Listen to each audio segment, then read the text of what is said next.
This is Twisted Passages with award-winning author Marie Sutro. Now, let's take a deep dive into the dark world of psychological thrillers and meet the authors who created them. Hello, and welcome to Twisted Passages. I'm your host, Marie Sutro, and today we have awesome author Nick Kolakowski here to talk about his new release, Where the Bones Lie. Welcome, Nick. Thank you. Thank you for having me on. I'm really excited to be here. Thank you for joining me, and thank you for writing such awesome detective noir. Thank you. Yeah, no, it's been a lifelong. I've never written a detective novel before. I've written a lot of hard-boiled novels about, thieves and killers and so on, but this is the first time I've written an old school detective novel, and a little terrifying in that writing process, but I'm glad that people are responding to it. So yeah, no, I'm especially glad that you loved it. Well, I responded very well, and listeners will hear that during this interview. But before we jump in, can you start listeners off with an overview of what the story is about? Of course. So Dash Fuller is an old school Hollywood fixer, which means that he is the person who cleans up the studio's dirtiest messes. By which, if your ultra famous movie star has accidentally killed someone at 3 a.m., Dash is the person who shows up with a car with a garbage bag lined trunk and makes sure that the body disappears. Which comes with its own moral issues, obviously, and he eventually those moral issues sort of get the better of him, and he quits the job as a fixer and is sort of at loose ends about what to do next with his life when a young woman named Madeline Ironwood shows up. And Madeline is the daughter of Ken Ironwood, who was a famous smuggler and criminal mastermind during the 1980s, and then became the most famous missing persons case in California when he disappeared. And Madeline wants Dash to, who's sort of like her option of the last resort, because she hasn't been able to find a private detective who's been able to take the case. She wants Dash to help her figure out what happened to her dad. And so they travel outside of LA, and they go north into rural California, where they encounter everything from crooked cops to even more crooked vintners to, well, I'm not going to spoil it from there, but things get pretty deadly and pretty twisted. They certainly do. And as I said, it brings everything that anyone could possibly want out of this genre, from the characters, the plot, the setting. Let's just start off with that setting. You really nailed it. As you said, you start us with LA, and then you take us to this little small town. For both of them, you play with the concept of heat in different ways. And it's so fun because you're digging into that underbelly of society, as good detective noir does. Was that something that you specifically set out to do, or did it just all come around that way? Because I always find that heat exposes that underbelly. Yeah, no, absolutely. I used to be an entertainment journalist and a travel journalist. And I used to spend a lot of time in LA and also a lot of time in rural California. And every time I've ever been out in LA, I've always been seemingly in close proximity to a fire of some sort, or like some sort of situation like that. And so when I sat down to write the book, and this was obviously a long time before, the horrible fires that just swept LA, but that sort of idea of fire is both sort of this real sort of omnipresent threat, like this sort of like lurking thing in the background, but also as a metaphor for, kind of what the characters are going through and their issues and so on, was sort of front of mind. And, when you're writing a book, you go through obviously many different drafts, and, your symbols and your ideas and your plot twists, everything else is malleable and everything goes through all these changes. But that was the one thing that stayed sort of consistently through the whole book. So for example, when Dash first hooks up with Manny, who is his former boss and is somebody who sends him on an assignment at the very beginning of the book that ends up cascading into all these terrible situations. There's the presence of smoke, because the hills behind them are burning. And then later on, smoke becomes kind of this extended metaphor almost for Dash's past history and the bad things that he did. And he tends to smell smoke when he's sort of having either a bad situation is happening to him, or else like kind of a bad illusion is starting in his mind of something that he did in the past. So yeah, no, heat was prominent. And also the other thing about it too is we have this idea in our minds of California. There's the stereotype of California, surf and sun and fun. But California, along with the rest of the West, has sort of been hit. Well, not sort of. It's been very much hit over the past several years with climate change, with drought, with fire, and so on. And I wanted to kind of put that front and center because it sort of spoke to me as a way to insert an element of dread into the book, kind of a counter narrative to what we think of as California, and try to kind of make it stand out a little bit. So there's that element to it too. And I thought that was so smart because in certain elements, you can look at it and say, well, nature's burning. Then you look at it in other ways and say, our impact on nature and just what Dash is going through, these incredibly twisted scenarios that you put Yeah, them yeah, yeah. into. We as humans sometimes are burning. So it fused so well and I loved it. Thank you. A lot of the situations in the book, in terms of what Dash gets into and his past and so on, a lot of those are actually based on stories that were told to me about kind of the Hollywood underbelly. When you're a journalist out there and you're interviewing celebrities and so on, there's a lot of downtime. There's a lot of time that you spend talking to PAs, PR, and every other acronym you can think of for people who kind of exist in that Hollywood ecosystem. And not every story is necessarily true, but like, for example, in the beginning, there's a story that Dash tells Madeline about how he got into the whole fixer business, which is he was basically offered a bribe to, in turn, turn around and bribe his friend at the DMV to renew celebrities' driver's licenses without the celebrities having to actually come in and like deal with the line and the crowd and everything.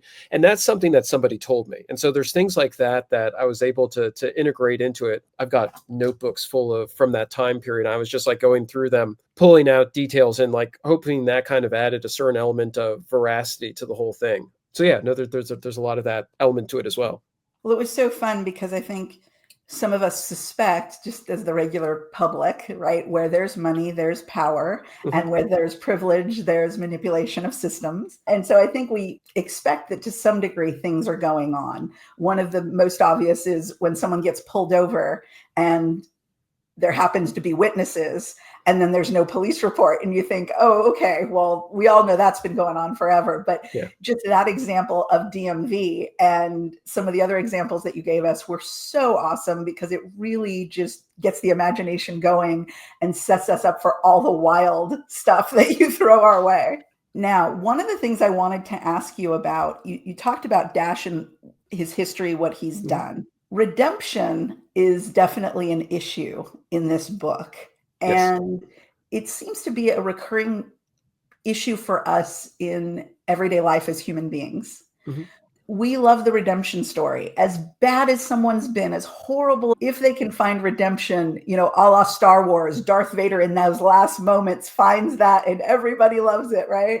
But what do you think it is in us as human beings that thirst so badly for that?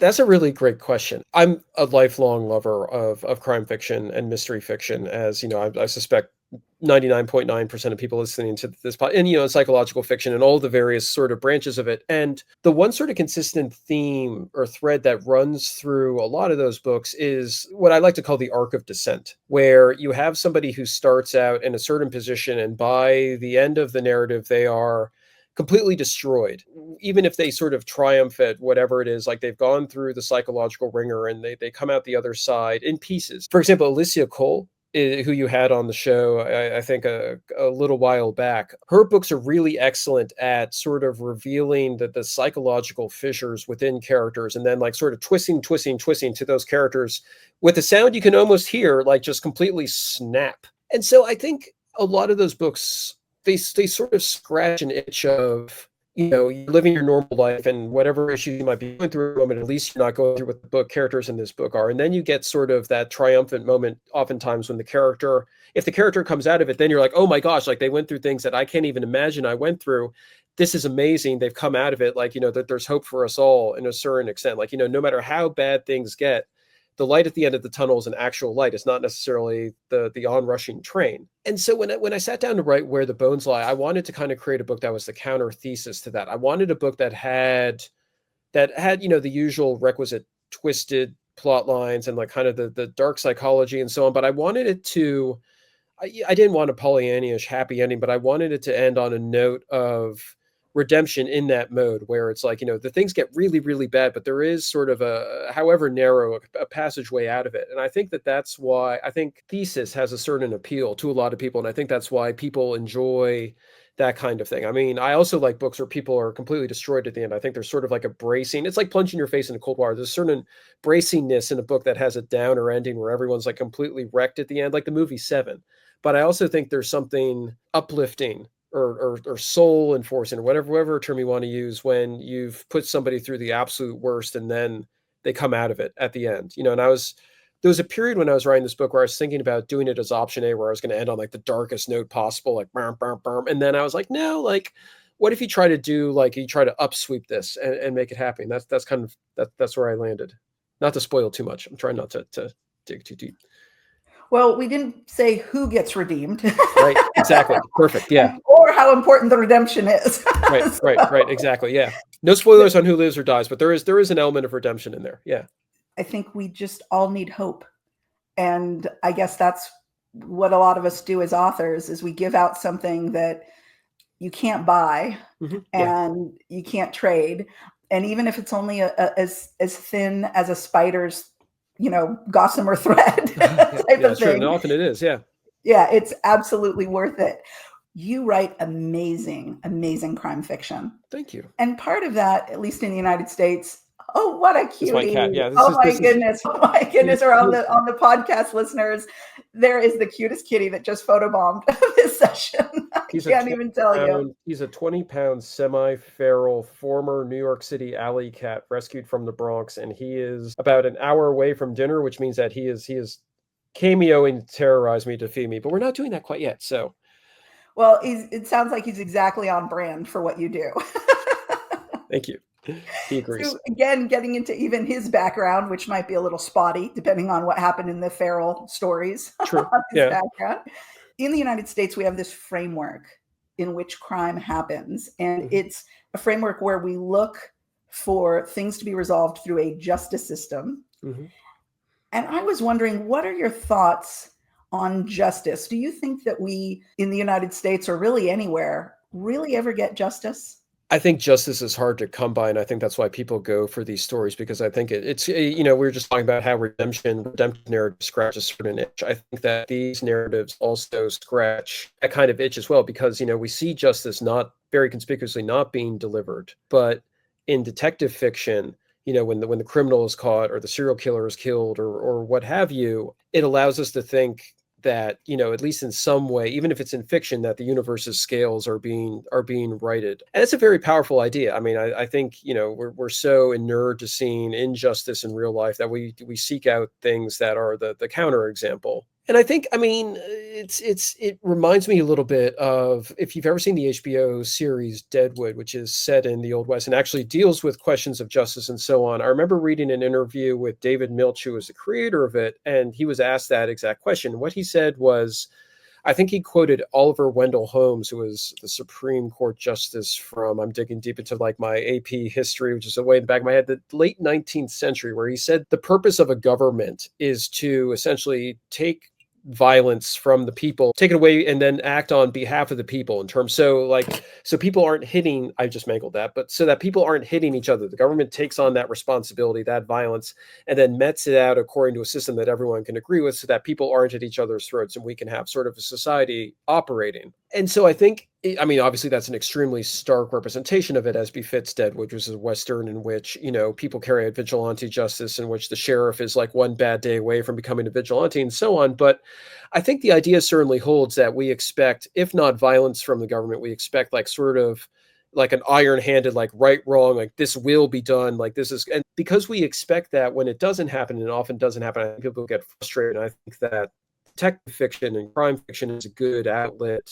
that people have for getting at least some measure of psychological balance out of it. You gave us all that and then some, I will say, in this story. And one of the reasons I think it's so satisfying is because your bad guys are really, really bad. How do you go about crafting bad guys, and what things do you think in the human psyche really sell to us how bad someone is? Like, what is it that needs to be in their character? What elements that make someone bad to you?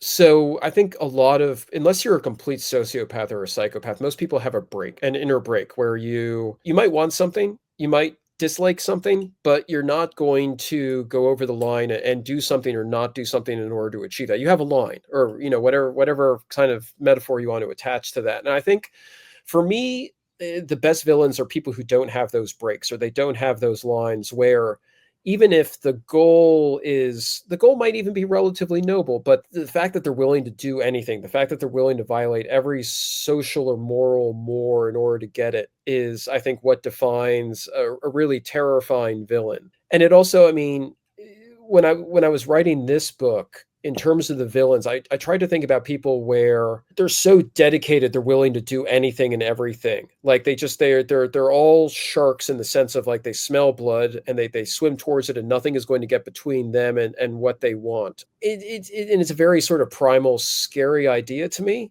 And it's also honestly like when you're writing villainy, it's a very simple thing to understand. Like I do love a villain with really complex motives, and I do love like psychological nuance and so on. But you can lose the audience if you're not careful with that sort of thing. So I think it's good to just with villains, it's good to keep things like kind of pretty brutal and direct. People who don't have any breaks, I think, make the best villains. Who like really want something and like they're gonna get it. You know, even if they have to do something truly epically terrible.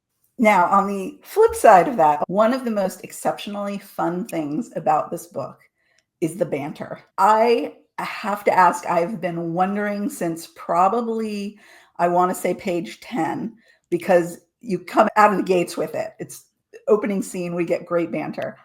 But as it builds and as it keeps going, were you like the class clown? Like, where did you get this from? Because you are so good at it.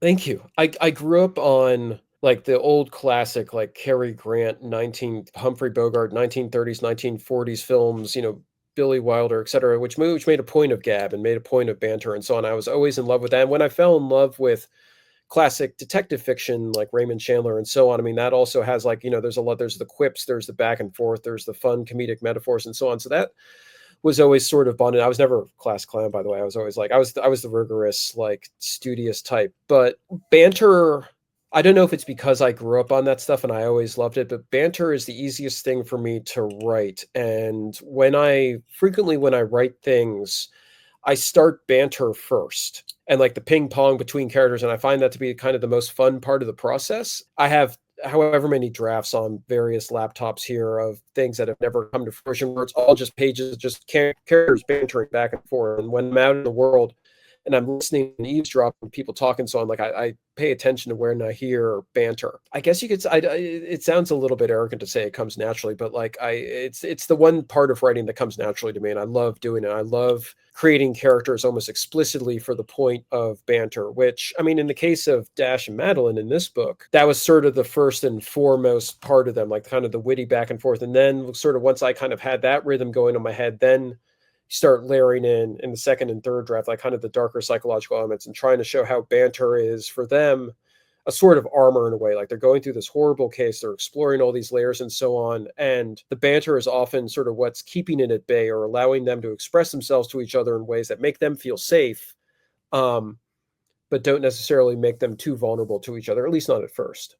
That little kind of suit of armor that yes, we all feel we need, especially of course, what we've been through in life. Yeah. I don't know for a fact, this is our first conversation, so I don't know for a fact if this is true, but I had to ask. Okay. Is it true that you're an Elvis fan? I am a huge Elvis fan. I'm a huge Elvis fan. So I wrote a book called Love and Bullets. It's a multi-character crime epic about a pair of young con artists who rob a mob in New York City, and then they go fleeing to Nicaragua through Cuba, et cetera, before ending up back in New York. But one of the main characters in it is an assassin who loves Elvis and ends up dressing like Elvis during like one pivotal scene and so on. And when they did the German edition of the book through Surkamp Verlag, I have never been happier than when they did a cover that had like a little tiny Elvis character like beneath like the cover and so on. Yeah, I'm a huge fan. I mean, my parents were huge Elvis fans, and like I'm a huge Elvis fan. I just love the king. Yeah. Well, it's pretty easy to love. There was amazing talent there. I do not spend a holiday season. One has never yet gone by and never will without the 1957 Elvis Christmas album being played multiple times. Yes. I used to have it on vinyl. That's the one with the little Christmas ornament with his face superimposed in the lower. Yeah, I had that. Yeah, I had that for a long time. It's like, I'm sorry, it just in some move between house to house, it disappeared. But like, yeah, no, it's a great album. I guess that begs the bigger question. Have you ever, or would you ever dress as Elvis for a costume party? And if you did, would it be 50s Elvis, 60s or 70s Elvis, and why? Oh, I'm not cool enough to pull off a young Elvis. So by default, it would, if I were to do it, which I would have to lose a bet, I think, in order to do it. I don't have the spirit or the presence to be able to roll out in a rhinestone jumpsuit with a cape. But like, I mean, in that book I was just referencing, Love and Bullets, like the assassin character says at one point that everyone makes fun of like the late stage Elvis and the rhinestone outfits and like the kung fu poses and things like that. But I mean, and this is what we were saying before about banter being a form of armor. What Elvis was wearing at the time, given everything he was going through, was also kind of, I've come to think of it as like a suit of armor in a certain way. And so I think there's something, I think I might be the only person on earth who's expressed this opinion, but there's something vaguely heroic about it. I have to mull that one a little bit more. But yeah, if I had to go, if I lost the bet and I had to go part, I'd go as like 70s Elvis. I get like the white or the blue rhinestone outfit with the cape. And then you have to like just go all the way with it. You need the sunglasses. I don't have The any hair mutton to pop it, chops. the The chops, whole, yeah, etc. Yeah. that is absolutely awesome. I think if I was asked the same question, I'd probably have to go like really easy and just go for like one of the Hawaii movies because I think like the little lay and that's probably as far as I could go. Yeah, that'd be a good look though. I mean, when I was growing up, my grandma and I watched all of those, and I think I was too young to realize that they weren't all that great. I mean, I just remember liking. I mean, I would have been like 5 or 6. I remember liking them. I mean, I haven't dared watch them since. I'm sure they're not as great as they were in my memory, but I mean, it's yeah. I think that'd be perfectly, yeah, outfit wise. I mean, that'd be great. Yeah. Great observation though about how he was donning a costume every night. Hmm. And that probably did give him a little bit of a layer, a little Yeah. buffer between who he really was and what he was putting out on stage. Yeah. We all do what we can to keep it going, right? We do. We have to. It's the only choice we have. Now, you mentioned some of your other work. I absolutely loved this. I know tons of people are going to love this book and go back and read the rest of your work, Mhm. but they'll also be looking forward. Where is the best place for fans to find you, Nick? I have a website. It's nickkolakowski.com, and I'm on social media, various permutations of Nick Kolakowski. I'm on Twitter. I'm on Blue Sky. I'm on Instagram. So yeah, just Google away, and I'll be there. Wonderful. Again, Where the Bones Lie, an absolutely fun, amazing read with banter at the very highest levels. Thank you, Nick. Thank you so much for joining me, and thank you for a wonderful read. Thank you. This was wonderful, and I also love talking about the King. So. Absolutely. And thank you all for joining us on this episode of Twisted Passages. We hope to see you next time.